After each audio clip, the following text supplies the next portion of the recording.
함께 말씀 보도록 하겠습니다. 요한계시록 2장 1절부터 7절까지 말씀입니다.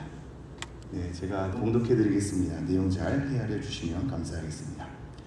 에베소 교회의 사자에게 편지하라. 오른손에 있는 7 별을 붙잡고 7 금촛대 사이를 거니시는 이가 이르시되 내가 내 행위와 수고와 내 인내를 알고 또 악한 자들을 용납하지 아니한 것과 자칭 사도라 하되 아닌 자들을 시험하여 그의 거짓된 것을 내가 드러낸 것과 또 내가 참고 내 이름을 위하여 견디고 게으르지 아니한 것을 아노라. 그러나 너를 책망할 것이 있나니 너의 처음 사랑은 버렸느니라. 그러므로 어디서 떨어졌는지를 생각하고 회개하여 처음 행위를 가지라. 만일 그리하지 아니하고 회개하지 아니하면 내가 내게 가서 내 촛대를 그 자리에서 옮기리라. 오직 내게 이것이 있으니 내가 니골라 당의 행위를 미워하는도다. 나도 이것을 미워하노라. 귀 있는 자는 성령이 교회들에게 하시는 말씀을 들을지어다. 이기는 그에게는 내가 하나님의 낙원에 있는 생명나무의 열매를 주어 먹게 하리라. 아멘. 오늘부터 2장 3장의 요한계시록의 내용은 7 교회에 대한 메시지라서 이 부분은 교회에서 줄곧 많이 들으셨죠. 그죠? 그래서 아마 다 많이 알고 있는 내용이라 생각합니다. 제가 요즘에 저의 설교의 말씀을 돌이켜보건데 내용이 좀 많지 않습니까? 그죠? 말도 빠르고 내용도 많아서 성도님들에게 남는 게 있을까? 너무 많이 얘기해서 남는 게 있을까? 막 고민을 하면서 이거 이제 7 교회 내용은 다 아는 내용이니까 더 세밀하게 해야겠다. 반전이죠. 간단하게 해도 하는 것도 또 좋으실 분이 있겠고 정말 여러 가지 고민은 됩니다만 오늘 말씀 할 수 있는 만큼 또 잘 헤아려 보도록 하겠습니다. 우선 우리가 1장의 내용을 잘 한번 상기를 해볼 것이 먼저는 삼위일체 하나님에 대해서 우리에게 일러준 내용으로 시작을 했죠. 삼위 하나님을 일러주고 나서 요한에 대해서 설명합니다. 요한의 처지에 대해서 잘 일러준 다음에 요한이 본 예수 그리스도에 대한 모습을 우리에게 환상에 대한 이미지로서 알려주죠. 뭐뭐와 같은 이란 표현을 쓴 걸로 봐서 정확한 내용은 아닐 수 있는 것이고 하나님은 영이시기 때문에 우리와 같은 형상으로 있지 않으시다고 했습니다. 그러나 우리가 알아볼 수 있는 어떤 형상으로 모습을 나타낼 수는 있겠죠. 근데 그게 본질은 아님을 우리가 알면서 그러나 예수 그리스도의 모습을 보니 그 눈도 불꽃 같고 발도 모든 것을 깨트릴 수 있는 합금, 주석 같고 이 모든 것의 옷도 왕과 대제사장들이 입는 옷을 입고 그런 모습을 드러냈단 말이죠. 그 모든 이미지는 굉장히 정결하고 권위가 있고 위엄이 있어서 그 누구도 하나님 앞에 설 수 없는 심판자로서의 모습이란 말입니다. 그래서 입에서 좌우에 날선 검이 나오는데 우리는 이 말씀이 모든 우리의 영혼과 골수를 찔러 쪼개기까지 하는 하나님의 심판에 대한 이미지로서 말씀이 나오는 것을 우리가 보게 되죠. 그런데 중요한 건 이겁니다. 삼위일체 하나님을 언급하고 예수 그리스도의 위엄과 권능을 드러내면서 심판자로서의 이미지를 드러내는데 그 이후에 가장 먼저 언급하는 것은 교회에 대한 말이라는 말이죠. 생각보다 하나님은 교회를 굉장히 사랑하십니다. 이 땅의 모든 것을 다스리시고 심판하게 될 때 가장 먼저 주목하시고 언급하시는 것은 교회된 성도들입니다. 이제 우리가 2장 3장을 거쳐가고 제가 요한계시록에서 가장 중요한 대목이 4장 5장이라고 첫날에 말씀드렸는데 이 4장 5장이 모든 성도가 이미 죽었던 성도 그리고 지금 살아있는 성도 나중에 재림 가운데 다 만날 성도 모든 성도가 삼위 하나님 앞에 경배하는 4장은 성부 하나님께 5장은 성자 예수님께 철저히 경배하는 대목이 4장 5장이거든요. 4장 5장이 어떻게 보면 가장 교회로서의 피날레입니다. 그리고 나서 6장부터 이제 본격적인 심판이 이루어지거든요. 그래서 심판을 다루기 이전에 삼위 하나님께서 교회를 주목하고 계시고 성도를 알고 계시고 그 교회에 대해서 언급하시며 칭찬할 것들에 대해서 칭찬하시고 우리가 스스로를 돌아볼 것에 대해서도 책망하시는 부분이 2장 3장의 내용입니다. 그러므로 우리가 이 교회를 돌아보게 될 때 교회가 늘 연약함 같고 그 속에 내부적으로 더 들어가면 실족할 것들은 더 많은 것 같고, 그래서 제가 청년들에게 항상 그런 얘기를 했었거든요. 나중에 중직자가 되어서 교회가 이랬다고로 실망하지 말고 지금부터 교회의 여러 내부 사정을 다 알아라. 지금부터 알고 나서 너네가 중직자가 되었을 때 교회를 어떻게 개혁할 수 있는지를 대안을 모색해라. 나중에 실망하고 이런 줄 몰랐다고 다 뛰쳐 도망가지 말고 지금부터 눈 부릅뜨고 교회에 대한 문제를 직시하고 이제 대안점을 너네들은 가져야 한다. 이런 얘기를 많이 나눴었거든요. 그래야 합니다. 교회 내부에 대한 것을 눈 감았다가 은혜로서만 걸어가는 게 아니라 문제를 직시하고 이제는 대안을 모색해야겠죠. 같이 대안을 모색하고 돌아보고, 그래서 책망할 것들에 대해서도 계속 일러주고 있단 말이죠. 그 첫 번째 내용이 오늘 에베소 교회에 대한 내용일 것입니다. 이것은 단지 우리가 에베소 교회의 모습을 닮았나, 두아디라 교회의 모습을 닮았나, 서머나 교회의 모습을 닮았나로 우리가 취사 선택하는 것에 대한 문제가 아니고, 이 모든 것이 우리 안에 서려져 있습니다. 이 모든 7교회는 전체 모든 교회를 가리키는 대표성이기 때문에 우리의 모습을 다 돌아봐야 될 부분이거든요. 그러한 모습을 생각하면서 한번 헤아려 보시죠. 제가 2장 1절 말씀 다시 읽겠습니다. 에베소 교회 사자에게 편지하라. 오른손에 있는 7별을 붙잡고 7 금촛대 사이를 거니시는 이가 이르시되. 오늘 말씀에 중요한 대목이 아니라고 생각할 수도 있겠지만 우리는 요즘 한 절 한 절 좀 보기 때문에요. 도대체 에베소 교회의 사자가 누군지가 먼저 명확해야겠죠. 사실 이게 명확하지가 않습니다. 그러니까 어려운 부분입니다. 왜냐하면 에베소 교회의 사자에게 편지하라. 오른손에 있는 7별을 붙잡고 7 금촛대 사이를 거니시는 이로 이렇게 소개를 한단 말입니다. 재밌게도 요한계시록은 다 연결되어 있어서 2장 3장에 걸쳐서 예수 그리스도를 표현하는 그 표현이 우리가 1장 말미에 예수 그리스도를 묘사하는 것에 대한 내용을 다 가져옵니다. 그래서 이미 1장의 말미에 보면 7 금촛대와 7별에 대한 언급이 있단 말이죠. 그래서 그 언급을 먼저 16절부터 보죠. 1장 16절 이렇게 되어 있습니다. 그의 오른손에 7별이 있고 이렇게 되어 있죠. 근데 이 7별이 도대체 뭘까를 요한계시록 스스로가 해석해주고 있는데 20절에 이렇게 되어 있습니다. 내가 본 것은 내 오른손에 7별의 비밀과 또 7 금촛대라. 7별은 7 교회의 사자요 7 촛대는 7 교회니라. 7별이 뭐라고 얘기하고 있죠? 교회의 사자 이렇게 얘기하고 있죠. 자, 이런 맥락에서 2장 1절이 에베소 교회의 사자 이렇게 얘기하고 있다는 말입니다. 이 사자라는 단어는 원래 천사입니다. 천사. 이 천사인데, 그래서 에베소 교회의 사자에게 편지하기를 할 때 이거를 천사로 우리가 봐야 할 것인가에 대한 문제가 있는 것이죠.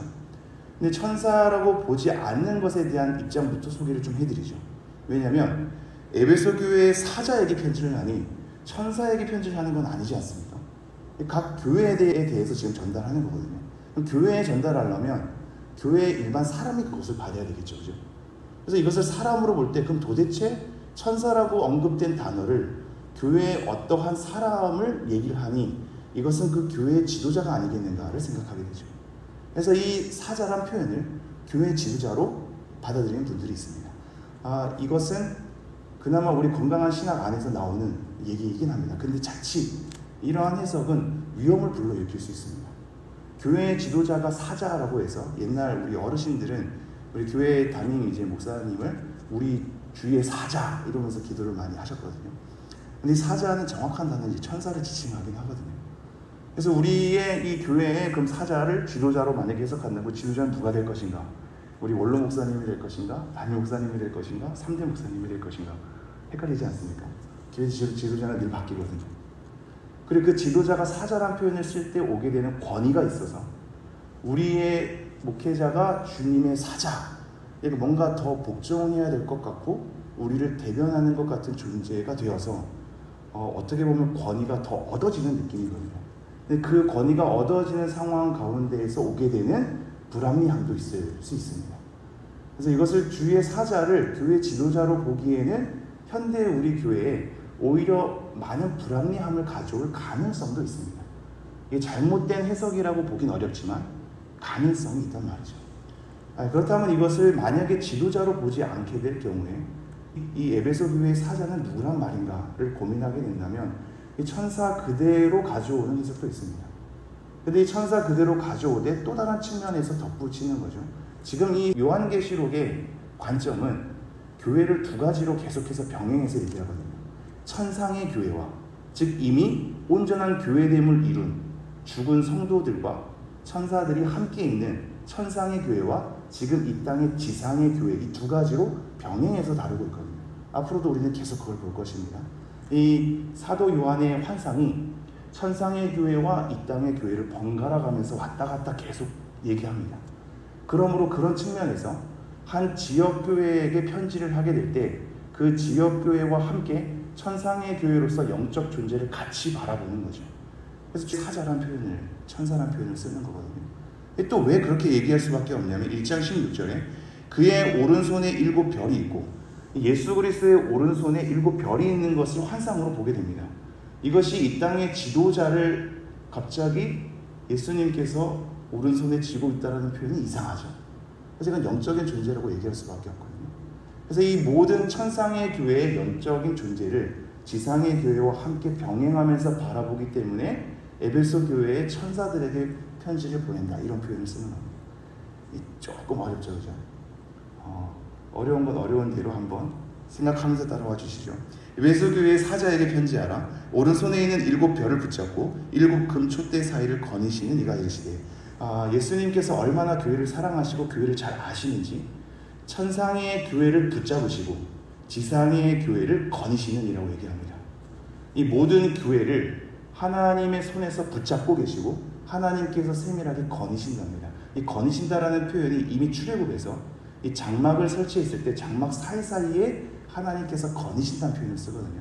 우리의 교회에 대한 사정을 서숙들이 아는, 모든 것을 담당하고 계시고 끌고 가시는, 그러나 강압하지 않고 우리의 잘못을 즉시로 짓밟지 않고 교회의 됨을 하나님의 선하신 방식대로 이루어 가시는, 우리와 함께 있으사 이 사이사이를 거니시는, 그리고 그 모든 것을 붙잡고 계시는 하나님의 주권 속에서 우리 교회의 됨이 펼쳐져 있다, 이렇게 얘기하죠. 그러면서 2절 이렇게 얘기합니다. 내가 내 행위와 수고와 내 인내를 알고 또 악한 자들을 용납하지 아니한 것과 자칭 사도라 하되 아닌 자들을 시험하여 그의 거짓된 것을 내가 드러낸 것과 또 내가 참고 내 이름을 위하여 견디고 게으르지 아니한 것을 아노라. 여기서 표시해야 될 부분은 안다라는 표현입니다. 하나님께서 안다고 얘기합니다. 이게 생각보다 우리의 삶을 잘 돌이켜봐야 됩니다. 왜냐하면 우리는 진짜 연약한 존재거든요. 그래서 누군가의 칭찬을 먹고 삽니다. 누군가의 인정을 먹고 살거든요. 은근히 우리 마음속에는 보상 심리가 있어서 내가 이거 이름도 없이 빛도 없이 하면 하나님께서 보상해 주실 거야, 내가 드러날 수 있도록 해 주실 거야로 지금의 겸손을 인내로서 내가 담당하는 거죠. 이름도 없고 빛도 없는 자리가 평생 이름도 없이 빛도 없이 가면 내 스스로 용납이 잘 안 될 거예요. 하나님께서 보상해 주셔야, 하나님께서 내가 이런 고생을 알아주셔야. 그래서 이 땅에서 우리가 자꾸 확인받고 싶어 한단 말입니다. 근데 그게 확인이 안 되면 그 자리에 서기 힘들어하는 게 우리입니다. 누군가가 우리가 은밀히 하는 행동을 잘 모르면 은근히 서운해하죠. 자꾸 드러내놓고 자꾸 티나게 해야 사람들이 더 인정하고 티나게 해야 더 유명한 사람이 됩니다. 우리는 그걸 너무나 잘 알고 있기에 요즘도 자기 PR 시대 아닙니까? 스스로 한 것에 대해서 드러내지 않으면 아무도 몰라서, 모르면 정말로 인정 안 해주거든요. 그래서 우리는 지금 유명한 목회자들의 설교만 좋아하지 구석에 있는 시골교회 목사님들의 목회 설교는 잘 안 듣잖아요. 모르니까요. 그러니 사람들은 더 유명해지고 싶어하게 됩니다. 더 알리고 싶어하고, 그래야지 인지도가 쌓여야 말씀의 권위가 더 있는 것 같죠. 그런 연약함 속에서 지금 우리의 행위와 수고와 인내는 굉장히 연약함 속에서 펼쳐질 수 있는데, 하나님께서 뭐라고 얘기하냐면 이 땅 가운데 보상이 없다고 할지라도 하나님은 그것을 안다고 얘기하는 겁니다. 너가 스스로 고생한 모든 것, 수고하는 모든 것, 인내로서 참는 모든 것, 그래서 악한 자들을 용납하지 아니했던 일들, 또는 자칭 사도라 하되 아닌 자들을 스스로 그것을 시험해서 밝혀 드러낸 것도 다 안다라고 얘기하고 있습니다. 이런 사람들 교회에서 싫어하거든요. 다 좋다 긍정적으로 얘기하는 사람 좋아하지, 악한 자들을 용납하지 아니하고 자칭 사도라 하되 아닌 자들을 시험해서 드러내는 일, 이거 누가 좋아합니까? 그죠? 진리를 가지고 뭔가를 드러내고 옳다 아니다라고 얘기하는 사람 싫어하거든요. 싫어합니다. 우리는 그런 말씀을 좋아하지만 옆에서 그런 조언을 하는 사람은 싫어하죠. 근데 하나님께서 이렇게 하는 사람들에 대해서 너가 수고한 거 안다, 참아낸 것 안다, 너의 행위를 안다, 이렇게 얘기하고 있습니다. 그러나 4절 이렇게 펼쳐집니다. 그러나 너를 책망할 것이 있나니 너의 처음 사랑을 버렸느니라. 첫사랑을 버렸다라고 얘기하면서 책망하죠. 이것은 하나님께서 너가 이것 잘했지만 이것은 좀 부족해 이러면서 뭔가 완벽주의 성향처럼 전혀 만족을 못하시고 이건 잘한 거 있지만 너 이거 못했어 라고 질책하는 그런 부분이 아니죠. 어떻게 보면 우리는 구원받은 것으로 우리의 할 일을 다 했다고 생각하나 하나님은 그게 아닌 겁니다. 자꾸 우리가 하나님 안에서 올바르게 행할 수 있도록 계속해서 언급한단 말이죠. 그래서 이것에 대해서는 하나님께서 기뻐하는 것이고 모든 것을 다 마음을 아는 것이고 이 부분에 있어서는 우리가 수정해서 다시 한번 재정비를 해야 될 것을 끊임없이 얘기하죠. 왜냐하면 우리가 관계를 맺기 때문입니다. 구원받고 천국 가는 것으로 끝나는 것이 아니라 관계를 맺고 있기 때문에 계속해서 언급하시는 거죠. 우리에 대해서 만족감이 없이 계속 쪼시는 것이 아니라 어찌 보면 우리를 더 사랑하기에 구원받는 것으로 끝나지 않고 계속 한 걸음 한 걸음 인도하시는 겁니다. 그런데 그 내용이 뭐냐면 처음 사랑을 버렸다. 이걸 우리가 많이 오해를 하는데 첫사랑을 버려서 회복하는 것을 감정의 측면으로 얘기를 하는 부분입니다. 여러분의 처음 알았던 하나님 믿었던 것에 대한 내용을 돌이켜 보십시오. 그 감정으로 돌아갈 수 없습니다. 여러분이 결혼을 다 거의 대부분 하셨고 부부간의 관계에 있어서 옛날 연애의 감정으로 돌아갈 수 없듯이 우리의 사랑은 또 다른 세월 속에서 또 다른 걸음으로 걷게 되어 있거든요. 지금은 더 책임과 이 사람을 더 이렇게 옆에서 도와주는 것에 대한 표현이 사랑의 표현으로서 더 있을 때 아닙니까? 그냥 애틋한, 보기만 해도 가슴 두근거리는 그런 감정으로서의 사랑은 있을 수도 있지만 대부분은 그렇지 않죠. 이 사랑의 내용이 색깔이 자꾸 바뀐단 말입니다. 그러나 사랑이죠. 마찬가지로 우리가 처음 젊었을 때 하나님 믿는 것에 대한 열정에 대한 감정으로는 돌아갈 수 없습니다. 그런 가슴 두근거림은 지나왔습니다. 많은 세월을 겪었거든요. 많은 교회의 행위를 겪었습니다. 그러므로 그러한 감정의 상태로 돌아가는 것이 아니라 하나님과의 처음 맺은 관계 속에서의 사랑, 그 사랑 속에서 우리가 해야 할 일에 대해서 얘기하는 겁니다. 그래서 이렇게 표현하죠. 5절. 그러므로 어디서 떨어졌는지를 생각하고 회개하여 처음 행위를 가지라. 만일 그러하지 아니하고 회개하지 아니하면 내가 네게 가서 내 촛대를 그 자리에서 옮기리라. 어디서 떨어졌는지를 먼저 생각하랍니다. 우리를 돌아봐야 하는 겁니다. 돌아보고 점검하고 회개해서 돌이켜야 될 분 돌이키면서 뭐라고 표현하냐면 처음 행위를 가지라 이렇게 표현하고 있죠. 이것을 이렇게 먼저 생각해 주십시오. 이제 거의 갈무리를 해야겠는데요.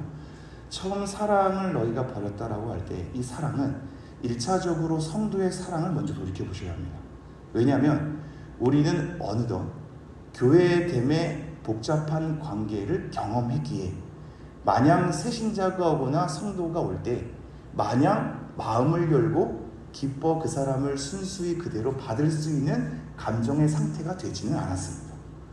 어느덧 말이죠. 왜냐하면 사람이 악한 것을 알고 잘했다가도 실족함을 당하기도 하고 이 사람에게 맞춰줬다가도 배신당하기도 하는 것이 우리의 삶이었고 이미 교회 밖의 사람들보다도 교회 안의 사람들이 더 실망감을 많이 가져올 때가 많아서 성도의 교제를 누리는 것이 쉽지 않거든요. 가족 간의 관계에서도 신뢰의 관계를 쌓기가 쉽지 않은데 완전 남인 사람을 받아들이는 건 쉽지 않단 말입니다. 그래서 우리는 어느덧 까칠해집니다. 어느덧 간격을 유지하게 되죠. 목회자와도 간격을 유지해야 실족하지 않는다가 어느 순간 진리가 되어버렸습니다. 근데 그게 사실 진리가 아니거든요. 그 관계 내에서 우리가 믿을 건 예수 그리스도밖에 없구나가 인정되는 관계여야 더 이상 실족하지 않습니다. 거리를 유지하는 것은 어느 순간 실족하게 돼 있거든요. 근데 우리는 간격을 유지하는 것이 오히려 실력이 되어버렸죠. 성도 간의 간격을 유지하고 목회자 간의 간격을 유지하고 서로 간격을 유지해야 더 젠틀해질 수 있는 것이 우리의 실력이 되어버렸습니다. 그러니 어느덧 사랑을 잃어버린 겁니다. 성도를 품고 받아주고 사랑한다는 것이 어떤 것인지 전혀 확인할 수 없어서 이 강대상에서도 여러분 서로 사랑한다고 고백하십시오 하면 예의상 서로 인사는 하지만 마음속에 정말로 형제라고 생각하지 않고 자매라고 생각하지 않는 것을 우리 양심이 알죠. 우리 양심이 압니다. 이제 그것을 먼저 얘기하고 있거든요. 너희들이 처음 사랑을 버렸다. 두 번째는 하나님에 대한 사랑입니다. 하나님과의 관계에 있어서도 그냥 순수 그 감정으로 돌아가는 것 말고 하나님과 처음 관계를 맺고 하나님 앞에서 내가 하나님을 위해서 무엇을 할까? 하나님이 기뻐하시는 것은 무엇일까를 고심하면서 하나하나의 삶을 챙겼던 그 시대가 어느 순간 치이고 채이고 내가 넘어지고 쓰러지면서 그것에 대한 일을 더 이상 간추리지 않는 겁니다. 그래서 처음 행위를 다시 한번 찾을 것에 대해서 깊이 생각하라, 이렇게 얘기를 하고 있습니다. 하나님 사랑, 이웃 사랑에 대해서 다시 한번 생각하면서 내가 어디서부터 떨어져 나가는가, 어디서부터 강박해졌는가, 어디서부터 냉랭해졌는가, 어디서부터 나의 삶을 챙기는 것에 대해서 게을러졌는가를 한번 잘 개개인적으로 고심해 주십시오. 그렇지 아니하면, 이 일을 하지 아니하면 촛대를 옮긴답니다. 이것은 구원에 대한 측면이 아닙니다. 너 그렇게 안 하면 내가 너 구원 취소시킬 거야 가 아니라 촛대는 그 교회가 지니는 지위와 역할입니다. 우리가 없어도 교회 돌아가거든요. 목회자 없어도 교회 돌아갑니다. 여러분 없어도 여러분의 일 잘 돌아가는 거 이미 경험하지 않았습니까? 근데 이것 때문에 핑계를 대서 나 안 해도 잘 돌아가고 다 도망가시기도 하는데, 우리가 없어도 하나님은 하나님의 뜻을 이루셔서 우리의 역할을 다른 사람에게 옮겨버릴 수 있는 분입니다. 촛대 옮길 수 있거든요. 이 교회가 할 일 다른 교회 옮길 수 있습니다. 그러한 측면에서 지위와 역할입니다. 그것을 옮길 것이다. 6절, 오직 내게 이것이 있으니 내가 니골라당의 행위를 미워하는도다. 나도 이것을 미워하도다. 니골라당은 은밀하게 우리 가운데 들어와서 이 신앙을 헷갈리게 하는, 괜찮다고 그냥 방종하게 하는, 뭔가를 가지고 와서 혼합하게 하는 무리입니다. 이 니골라가 7 집사라고 하는 그 일꾼들 가운데 니골라가 있거든요. 그 사람이 배신했던 사람이다라고 추측하기도 하지만 그것은 사실 확인하기 어렵습니다. 이 니골라라는 존재는 성경 안에서 확인하기가 어렵습니다. 그래서 어떠한 존재인지 모르나 교회에 은밀히 들어와서 성도를 헷갈리게 하고 하나님의 은혜를 운운하면서 책임을 버린 채 방종하게 하고 세상에 있는 것들을 은근히 끌어와서 혼합하게 하는 존재들입니다. 이것을 미워하는 것이 마땅하다. 왜냐하면 나도 미워하기 때문이다 라고 하죠. 7절, 귀 있는 자는 성령이 교회들에게 하시는 말씀을 들을지어다. 이기는 그에게는 내가 하나님의 낙원에 있는 생명나무의 열매를 주어 먹게 하리라. 네, 오늘도 말씀이 좀 많았습니다만 성령님께서 여전히 이 말씀을 가지고 여러분에게 말씀하시는 것을 들어주십시오. 우리가 하나님의 사랑에 대해서 돌이킬 부분은 없는지, 성도를 사랑하는 것에 있어서 돌이킬 부분은 없는지, 내가 방어적으로 되거나 내가 게을러진 것을 합리화하는 건 아닌지, 어느 순간 상처투성인 우리가 짊어지고 가는 자리가 어느 순간 하나님에 대한 사랑과 이웃에 대한 사랑이 옅어진 채 강팍하고 까칠해진 것만 아닌지를 돌이켜보면서 하나님의 사랑, 이웃에 대한 사랑, 그 행위를 다시 한번 챙겨가는 우리 모두가 되기를 간절히 소망합니다.